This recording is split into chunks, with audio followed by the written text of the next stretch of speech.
Muito bem, continuando então aqui com o treinamento em relação ao PDV, eu estou aqui no quadro Trello público, né? Você sabe que o PDV ele tem um quadro Trello público, tá? Aí no caso do Light nós temos o código disponível no GitHub, né?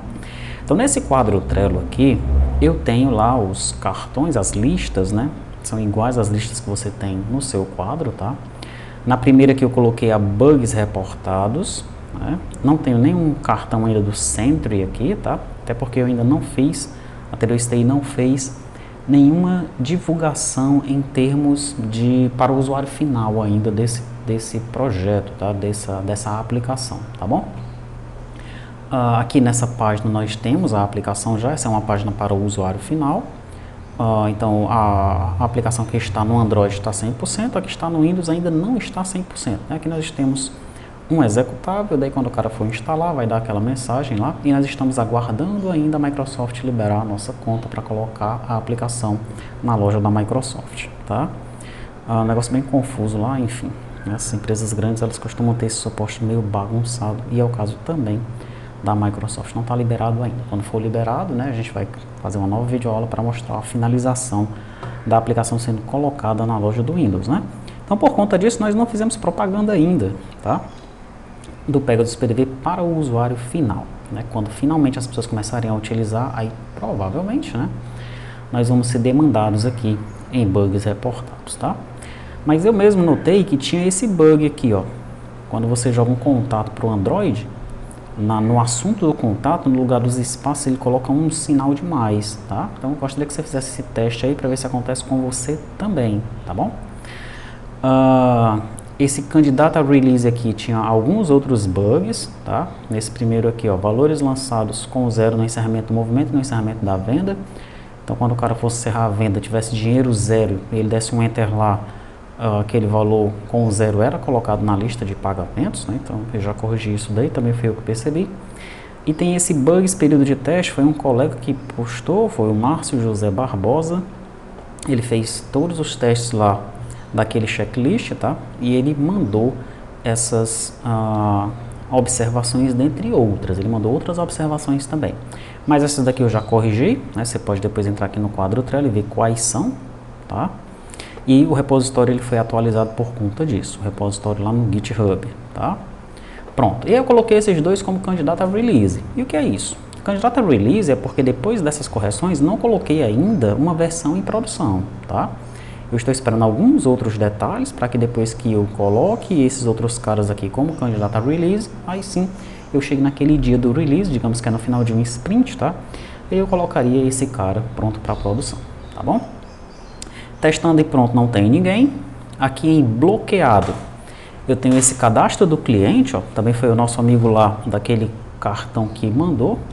A observação que ele colocou foi a seguinte, olha, os campos textos não aceitam acentos, verifiquei que todos os campos textos do sistema apresentam o mesmo problema. Esse problema acontece no Windows, tá? Daí eu dei uma pesquisada neste problema, né? Encontrei uma issue aberto relacionada a isso daí. Então a galera lá do Google está investigando, é exatamente o problema que acontece, tá? Tem alguns colegas do Brasil reportando o mesmo erro.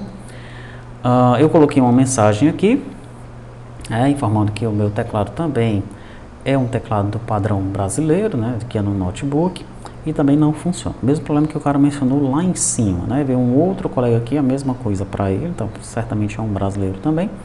E nós estamos aguardando um posicionamento em relação a esse probleminha aqui, tá? Por isso que ele se encontra nessa lista de bloqueado, que eu estou aguardando por alguém, tá? Tem outro aqui que é navegar pelo drop-down com o teclado. No Windows também acontece isso daqui, tá? Se tentar navegar pelo drop-down com o teclado, ocorre um erro e a aplicação é encerrada. Eu vi isso acontecendo 2 vezes comigo, tá bom? Mas depois eu, dei um build na aplicação, executei ali em modo de debug e isso não aconteceu mais. Foi esquisito, tá certo? Então o que eu coloquei? Aguardando feedback de outros colegas ou usuários para verificar se esse problema ocorre em outros ambientes e computadores. Se não é só no meu computador, sei lá, tem alguma coisa errada aqui quando eu estou desenvolvendo, tá bom?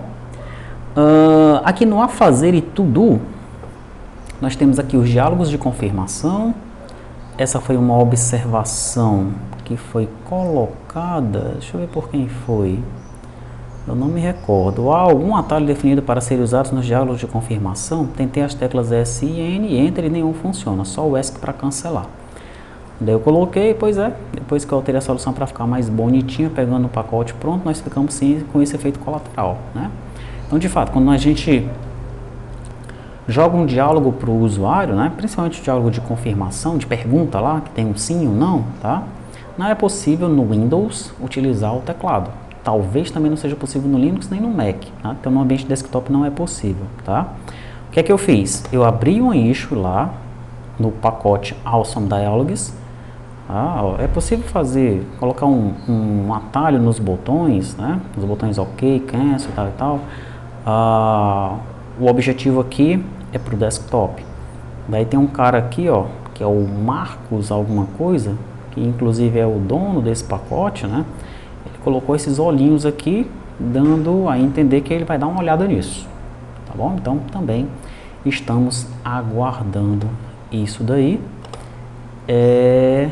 E fica aqui então no diálogo de confirmação. Na verdade eu vou colocar isso daqui em bloqueado, tá? Porque eu estou aguardando lá o feedback do cara no pacote dele, tá bom?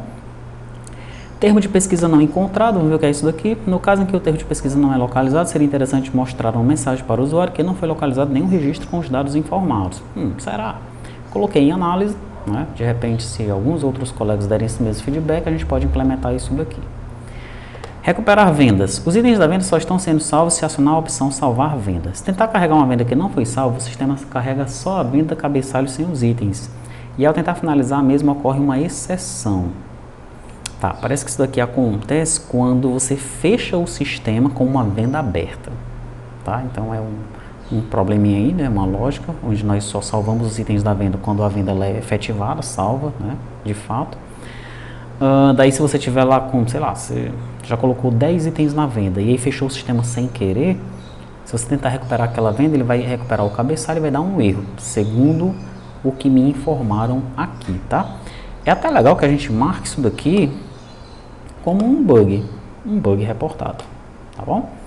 E aí eu vou colocar este cara pra cá, tá bom? Bug reportado. Migrar o projeto para o NuSafety, né? Você sabe que a partir da versão 2.012, algo assim, o Flutter ele tem esse esquema do NuSafety, né? Para prevenir que você coloque lá algumas variáveis que podem não receber valor nulo e você tenha um erro em relação a isso daí. E a sugestão é que a gente aguarde primeiro que os pacotes, né, todos eles sejam migrados para o NuSafety e depois é que a gente migrar a nossa aplicação, tá? Então, por enquanto, isso daqui é algo que está no To-Do, né, mas não deve ser iniciado neste momento. E um botão sair, né, a aplicação atualmente não possui um botão ou um método para sair, né? Ali no celular você vai apertar no quadradinho lá do Android, dá chega para lá e a aplicação é fechada. No Windows você pode dar um Alt F4, fechar no X por enquanto, né? Mas enfim, não tem uma forma de o usuário dizer, eu quero sair da aplicação, tá? É por isso que nós temos esse cartão aqui. Daí nos desejáveis nós temos aqui tela de configurações para permitir a definição de algumas funcionalidades da aplicação, é isso que realmente nós temos que desenvolver, tá? Eu já vou inclusive colocar para To-Do. Controle de abertura e encerramento do movimento com relatório, sim, isso aqui a gente vai fazer. Impressão das parcelas das formas de pagamento no recibo da venda, também. Dashboard total das vendas. Seria bom que a partir do total das vendas do dashboard fosse possível visualizar todas as vendas daquele período selecionado. Interessante, mas eu vou deixar como desejável por enquanto, tá? O desejável aqui, né, é algo que foi imaginado, né, ou solicitado por alguém, tá? Mas ele não entrou no Product Backlog, tá? Ele não estava no Product Backlog, né? E ainda não está como item a fazer, tá? Está em análise, ok? Deixar a tela do caixa do desktop sem título. Essa questão foi levantada por um dos participantes do treinamento, João Paulo. Devemos deixar a tela do caixa sem título e sempre em tela cheia, como normalmente ocorre nas aplicações PDV dos mercados? Daí ele apontou esse pacote aqui que facilita essa implementação. Então está aqui como desejável, estamos analisando isso daí. Cadastro do cliente, testar CRUD. Sugestão: quando se vai adicionar um cliente, seria bom não perguntar se quer salvar somente para alteração. Tá, então aqui foi uma sugestão do nosso colega que fez o checklist, o mesmo que fez aqui o checklist, esse aqui, ó, bugs, período de testes. Quando a gente fosse salvar um registro, né, da primeira vez, na inserção, uma pergunta, insere. E aí na alteração, seria interessante perguntar. Ok. A observação que eu coloquei foi, vamos aguardar feedback dos usuários para ver se faz sentido realizar tal alteração. E aí se você vê algum item aqui que você discorde ou concorde ou queira comentar, como esse é um quadro Trello público e você não faz parte dele, você abre um cartão no seu quadro Trello e fala sobre isso. Ó, aquele quadro Trello público fala sobre essa questão do cadastro do cliente, eu discordo ou eu concordo, tá? É interessante que você interaja conosco, tá? E aqui tem uma questão das compras também, que o nosso mesmo colega lá colocou. Ao sair do formulário de inclusão alteração, sem salvar, ele pergunta se queremos sair e perder as informações. Acho que seria melhor perguntar se quer salvar as alterações, pois fica mais intuitivo, pois várias vezes eu coloquei sim ao sair, mas na verdade não queria perder as informações inseridas. Ok, é interessante isso daqui, não é? Daí eu coloquei, vamos aguardar mais alguns feedbacks para observar se faz sentido realizar tal alteração. Pois se nós realizarmos essa alteração, nós vamos ter que alterar o Fênix inteiro, porque ele funciona com essa lógica, e também o gerador de código, né? Então, se a gente vai fazer a alteração, é bom fazer logo, para não ter que refatorar toda a aplicação, tá? E aqui no Product Backlog nós temos o módulo fiscal, né? O que é o módulo fiscal? O módulo fiscal é aquele onde nós vamos implementar o NFCE, o SAT de São Paulo e o SAT do Ceará, que é chamado de MFE, tá?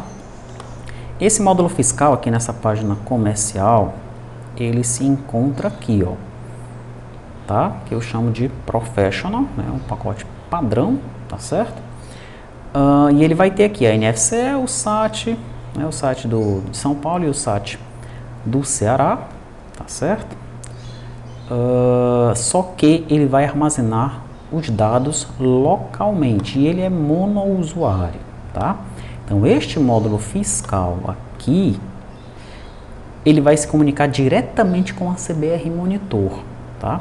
Ele é esse mesmo pegador dos PDV Lite que a gente tem, com algumas coisinhas a mais, se comunicando direto com o CBR Monitor e emitindo a NFCE ou os SAT. A princípio é a NFCE, tá?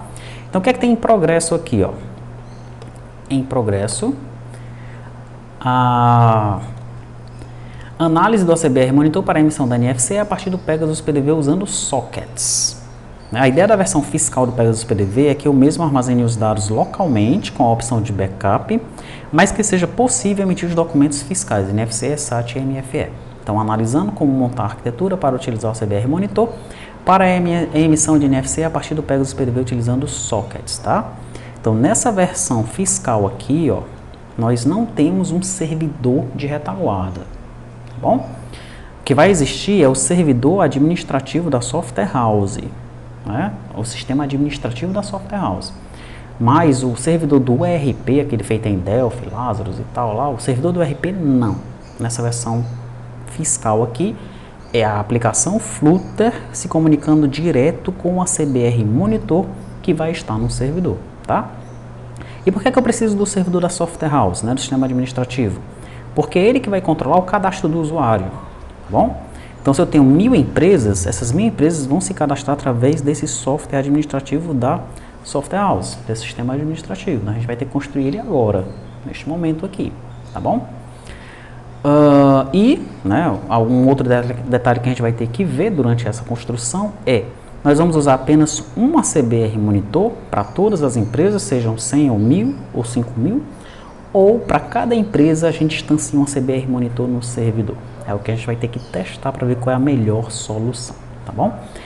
Então, na próxima videoaula, nós vamos adentrar neste item, pois eu já vou mostrar para você uma aplicação de teste utilizando os sockets com a CBR Monitor e vou colocar essa aplicação no repositório para você testar, tá?